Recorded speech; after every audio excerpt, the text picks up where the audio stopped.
quel temps! J'ai la flemme d'aller faire les courses. Il pleut et le magasin est super loin. Mais papa, tu peux acheter tout ce que tu veux sur Internet sans sortir d'ici. Pourquoi tu te compliques la vie? Oui, mais je ne fais pas confiance à tous ces sites marchands. S'il y a un problème, je veux savoir à qui j'ai affaire. Oh papa, tu es vieux jeu. Suis quelques règles simples et ça ira comme sur des roulettes. Avant de faire vos achats sur Internet, il y a des règles de prudence à observer et des points importants à vérifier. Avant de passer commande, il est très important de voyager un peu sur le site Internet en question, surtout si c'est la première fois que vous y venez. Ainsi, vous pourrez recueillir l'adresse postale de l'entreprise. Bien entendu, elle peut être différente de l'adresse du service client, qu'il est également important de connaître. Les opérateurs sur Internet ont l'obligation de vous fournir une adresse email ainsi qu'un numéro de téléphone. Ces informations, vous les retrouverez dans des onglets qu'il est important de consulter. Ce sont les onglets « Nous consulter » ou bien « Qui sommes-nous ». Fort de ces informations, nous vous incitons à vous méfier des sites qui n'indiquent qu'une boîte postale en guise d'adresse. S'agissant du bien lui-même, vous devez trouver une description de ce bien ou de ce service. Mais ce n'est pas tout. Vous devez également vous intéresser au prix, qui doit être indiqué en euros et toutes taxes comprises. D'autres informations sont importantes. Les frais, les délais de livraison, mais également les garanties. Vous trouverez ces informations dans les conditions générales de vente qui doivent figurer sur le site. Nous vous incitons à les lire attentivement. Vous y trouverez tout ce qui concerne la garantie contractuelle, dont je vous rappelle qu'elle vient en plus des garanties légales de conformité et des vices cachés.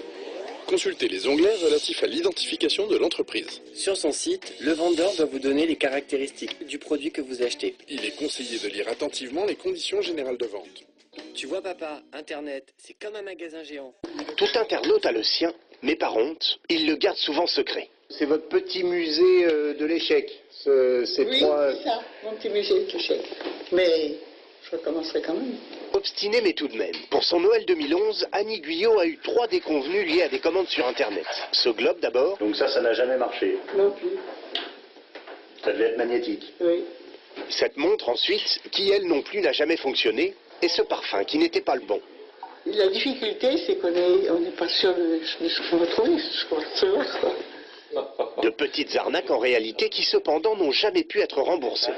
Il est impossible de renvoyer. Je suis très très déçue de ce côté-là parce qu'ils ne simplifient pas. Enfin, c'est leur rôle puisqu'ils veulent vendre et puis ils n'attendent pas les retours, bien entendu. Nous voici à la section cyber-enquête de la direction de la répression des fraudes. Ici, on traque l'arnaque. Et à l'approche de Noël, elle ne manque pas. Première d'entre elles, les sites pirates. Ce site-là, photos de produits, tout semble correct, mais il faut que je vérifie. Et pour cela, quelques clics suffisent. Je vais dans livraison et retour parce que si j'ai un problème, c'est quelque chose d'extrêmement important. Rien qu'à la première phase, je vois que c'est pas rédigé en français. Faute d'orthographe dans le premier mot. Et il y a écrit « Nous allons vous expédier vos achats au plus vite que possible ». Ça, c'est aussi un élément qui laisse supposer que le site pose problème. Pas de doute, le site est faux. Et bien souvent, le numéro de service clientèle donné mène à une réponse de ce type. Une impasse, un répondeur en anglais. Alors comment faire? Voici quelques-unes de vos techniques. Je regarde un peu l'adresse au moment du paiement, si c'est un site crypté ou pas en fait. Quand je reçois un mail où l'origine me paraît douteuse, je ne l'ouvre pas. Je ne vais pas sur des enseignes obscures, domiciliées je ne sais où, en Europe de l'Est ou en Russie, ça jamais. Autre conseil, vérifiez au moment du paiement qu'un petit cadenas apparaît en haut de la page internet, que le HTTP est bien remplacé par HTTPS dans l'adresse du site, et surtout soyez curieux. Il y a des sites qui sont très bien faits, c'est pour ça qu'il faut voir l'adresse, le numéro de téléphone, téléphoner s'il le faut, et s'il y a le moindre doute, on ne commande pas. Veillez aussi à prendre votre temps.